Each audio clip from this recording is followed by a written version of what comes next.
Well, we got it running, and it feels fun. You know, take it around for a quick test drive.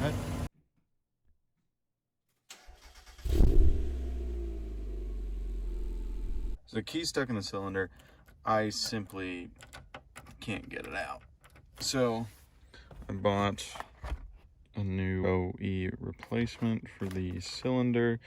Fortunately, it comes with new keys, so I have different keys to unlock versus starting the car. Because the key's stuck in the cylinder, I had turned the battery off during the night so it wouldn't drain. But that in turn made it so the sensors weren't ready to be tested. Apparently I got to drive about 50 miles in it since the last time the battery's been disconnected or anything to get it ready to be tested. So I'm gonna take all of this stuff off, put the new cylinder in there. I guess go drive it around a bit. I also bought new wipers because I got out here this morning.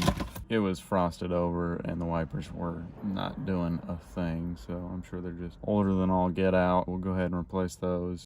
If you just look at the contrast between the old and the new ones, I think that speaks for itself. 4 bolts in the bottom here, and then we can get the cover out and hopefully get that ignition cylinder out. 4 bolts out there. Then this should clamshell and disconnect. We're gonna see. Ooh, I didn't think about that. Okay. I got it off just a little bit here. It was supposed to come over the cylinder, so may have to reroute. See right next to that zip tie, there's a little point to it. Yeah, right about there, there's this little hole that you put the pick into, twist, and the whole cylinder should come out.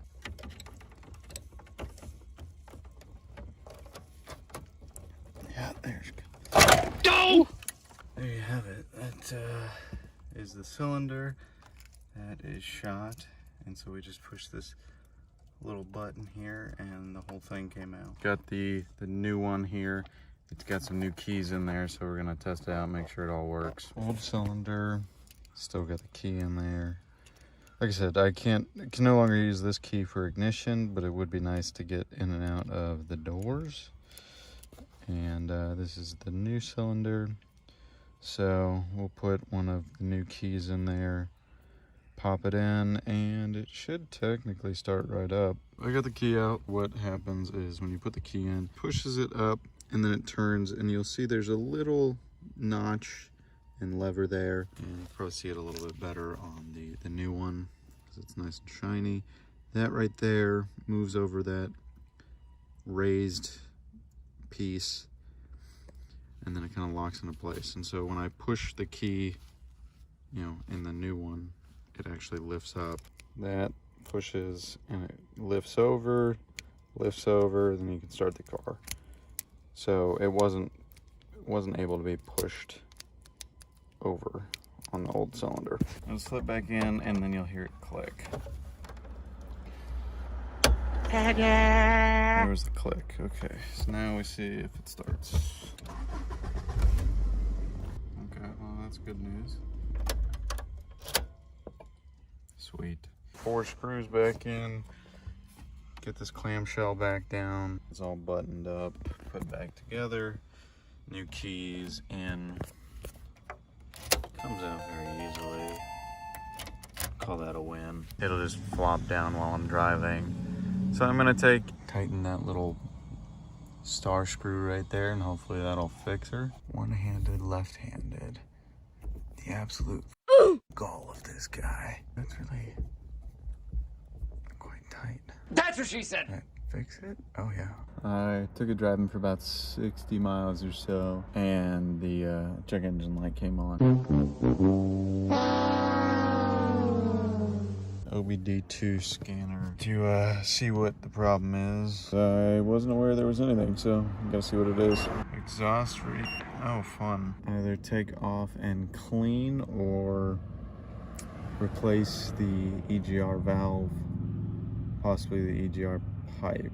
And maybe this EGR is what is making the driving a little bit choppy. And I'm thinking it might be this thing right here, but I'm gonna double check if this is the boxer type engine, so the pistons are traveling horizontally rather than vertically. If I had to guess, it's that little thing right there. Clean it up with some carb cleaner, see if it becomes serviceable. If not, I'll just slap a new one on there, call it a day. Looked up at the car, I was like, huh, maybe this will tell me something.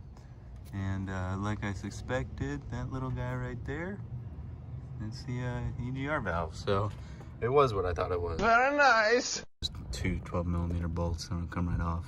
Got this first one off, and as you can see, there's this little ground wire. So I'm mainly videoing this from my own remembrance, putting it back on, but I just gotta remember to get that back on. And then as we can see, there's usually a little gasket in there. So depending on how that looks, might have to replace that one too. Go ahead and take the whole thing off here. And it does appear that it is attached. Looks like just a vacuum line there. Not sure if cleaning just the EGR valve here is gonna solve our problem, but it's certainly a start. All right, and like I said, there's usually this little gasket here.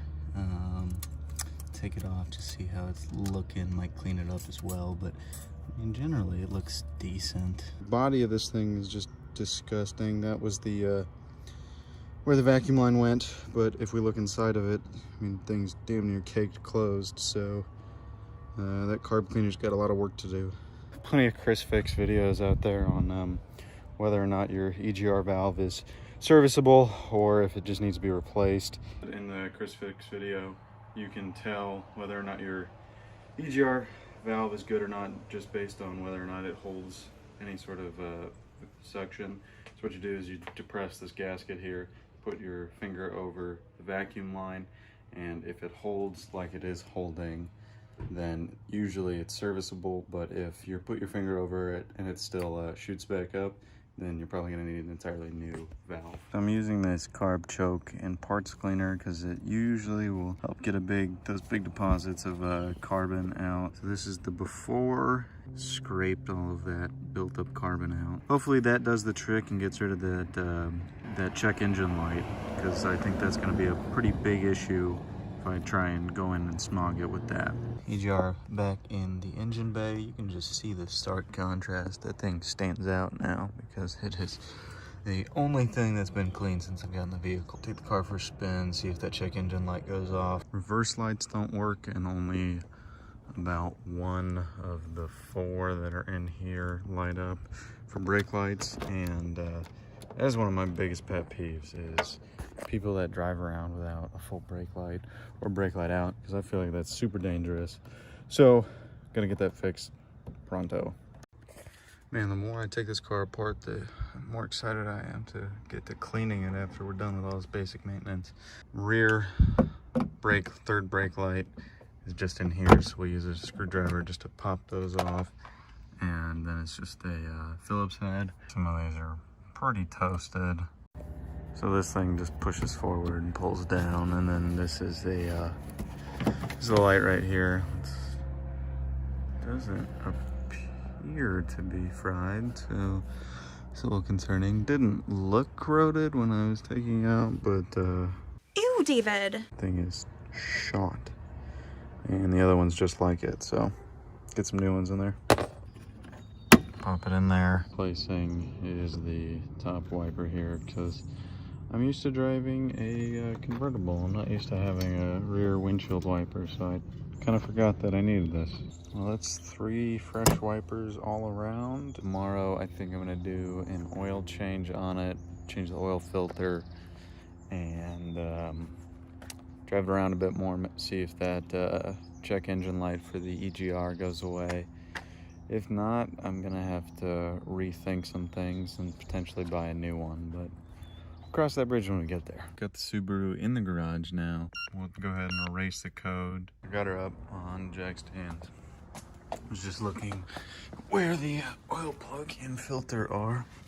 So, I mean, the plug's literally right here, and then the filter's right here. I don't think there's a better format out there. This is probably the most convenient I've ever seen. So, pretty excited. This should be pretty quick and easy.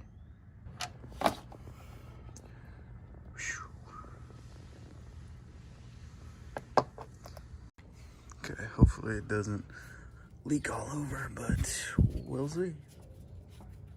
take some, just a touch of oil and lube up this gasket here.